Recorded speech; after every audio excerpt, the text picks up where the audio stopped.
Welcome to the Preeminence Daily Podcast. I'm your host, Matthew J. Peters, founder of Ascend. Be sure to grab your ultimate guide to preeminence at preeminence.tv. Today we're talking about killed by toys. So tune in, listen up, and get ready to take a focused action on your mission, message, and presence and create accelerated results towards preeminence right now.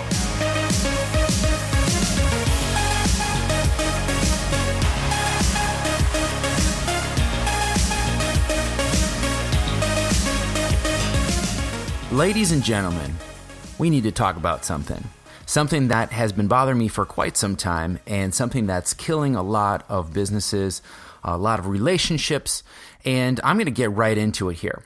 So let me first tell you a little story, and it really will relate to a lot of things I see going on in the internet marketing space, and if you're going to be marketing, you're going to be dealing with the internet, so this may affect you. When I turned 40 on my birthday, I was in Las Vegas and I was by myself, and I happened to go through one of the malls and I walked past this timepiece shop. Most people call them a watch, but it's timepieces. And they had this watch in the window that I could not believe that they had. I'd seen it in magazines. I had read up on it. I knew a lot about the watch. It's the Grubel Forze GMT. And I went in there and I looked at this watch and I just was stunned by it. And I saw that they had three of them there. There's a couple that were, I believe one was platinum and there were some gold ones. And as I was looking at it, there's a gentleman came over. He said, "May I help you?" And I was like, "Oh, I'm just admiring these watches. I wasn't sure if that's okay." He says, "Absolutely. Would you like me to take it out?" And I said, "No, don't trouble yourself. I'm just looking." And he says, no problem at all. So he goes and gets some gloves and he picks up the watch and he takes it over to another room where they had some bright spotlights on this white table. He lays out a cloth and he takes the watch out and starts telling me about it. And as he's telling me about it, he talks about it for about 10 minutes, and he is excited, the fact that I'm excited about the watch. We both have this thing in common, and I was talking about the different aspects of the watch that I knew. One of the coolest things about this watch is it has this little globe, and the globe turns. It's a physical globe that turns throughout the day. And I was talking with him, and it was a great time, and I said, "May I ask how much it is?" And he looks at the tag, and he says, $533,000.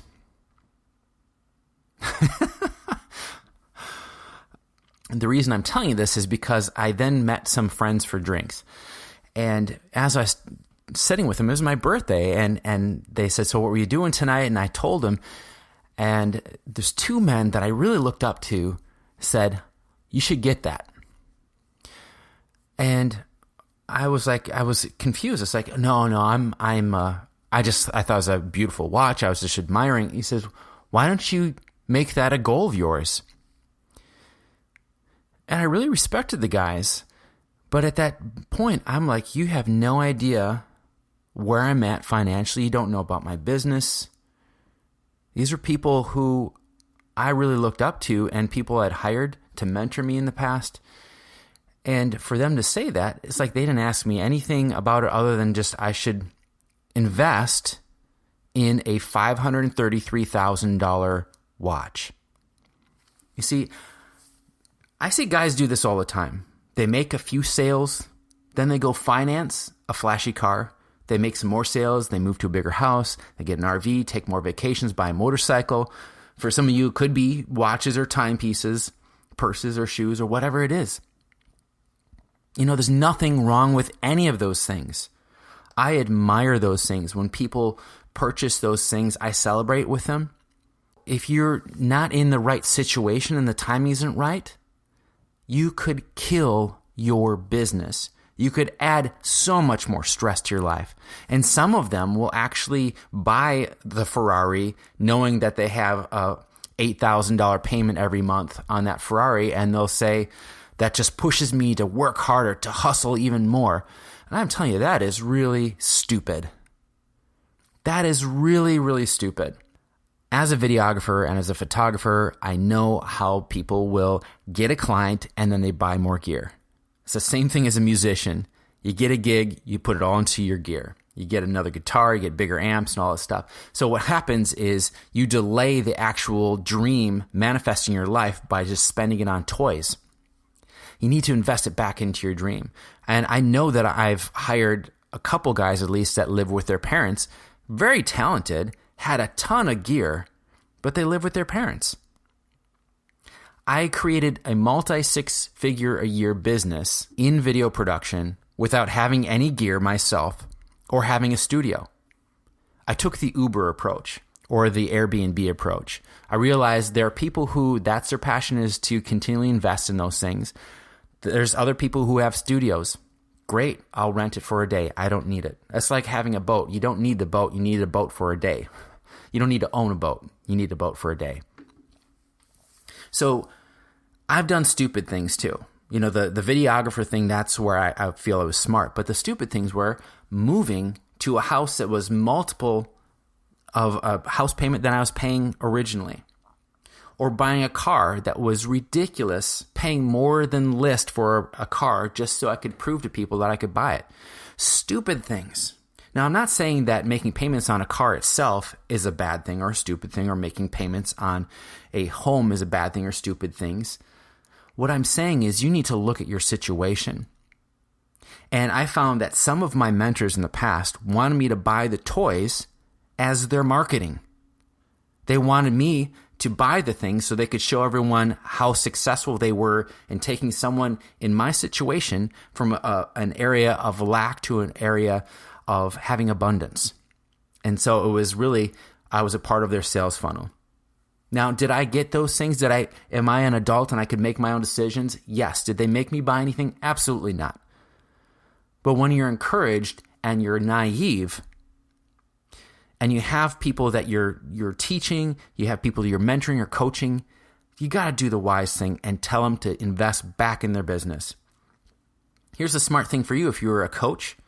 Not only do you not buy the toys yourself unless you have the means to do so, and we'll get into that in a moment, but you also make sure that the people that you're mentoring have the means to continue to hire you. If you have them invest in the toys, guess what? They still have to pay for the toys. They may not want to pay for you anymore. So it's an insurance policy for your futures to make sure that they are financially abundant and financially secure. So wisdom tells me today to wait until I've created a sustainable passive stream of income first, that I see how I can scale that stream up and down at will. As you sell, feed your business, don't starve it. Marketing is the first thing to invest in and the very, very last thing to slow down when money is tight. Yet I see so many people, their money starts going down, and they pull their money out of their marketing. You slow or stop your flow of clients, what do you suppose is going to happen to your business? You're going to kill your business. I want you to really think about this. Are you in the situation that you can afford these things? Do you have a passive stream of income and you are buying the toys out of covering all of your costs, covering the costs of expanding your business, and now you've got some extra? You've got extra money it's just throwing off extra money. That's where you can buy a toy or two. But I see guys that one of the first things they'll do is they'll buy a toy to show everybody how successful they are. So your assignment on your path to preeminence is to feed your business first. That will feed you and your family and your clients and your team and your future expansion. It will give you freedom rather than strap you down to payments and stress of not having enough or having to be forced into the hustle. Let me ask you this. When you buy that toy expecting all of your clients to pay on time, what happens when they don't? Does your stress level go up or down? What happens if you have an abundance of cash and you put that in a bank account or in another investment that's actually bringing you more cash, and you have streams of income that you know are secure? And out of the abundance, out of the overflow, you make the decision after getting wise counsel, and then you selectively buy something as a toy. That's far different than making $100,000 in sales on a webinar and buying a $125,000 car, expecting to be able to do that over and over and over again in the future. Don't be MC Hammer. Don't make $50 million and spend 58, realizing that, you know what, the money isn't always going to be there. Invest in the security of your business and in your future, and don't buy the toys. Don't buy those toys until you can buy it from the thrown off abundance of the abundance of the abundance. It may not be sexy. It may really pull at you saying, I know I've got the cash for this right now. But what if you invested that back into your business and you were able to double your business and say, okay, now we have plenty. We were able to double our business again. Now I'm going to buy that car. Now I'm going to buy that motorcycle I've wanted for the last 10 years or what have you. That's all I have for you today. Make sure you're investing first in your business instead of your ego. I'll talk to you tomorrow. This daily podcast is all about you becoming the preeminent voice in your marketplace. So take the consistent and necessary action each and every day on what you've learned over the last few minutes. When, not if, when you're ready to take your business, your organization, your name, your brand, and your commitment to the level of preeminence, head on over to preeminence.tv where you can download your own copy of the Ultimate Guide to Preeminence, enroll in the Elevation program, and join us on one of our next live events. If you're not subscribed, simply visit iTunes, Stitcher, or Google Play right now and click subscribe. Until tomorrow, make today and each and every day count towards creating preeminence in your space and a legacy that matters.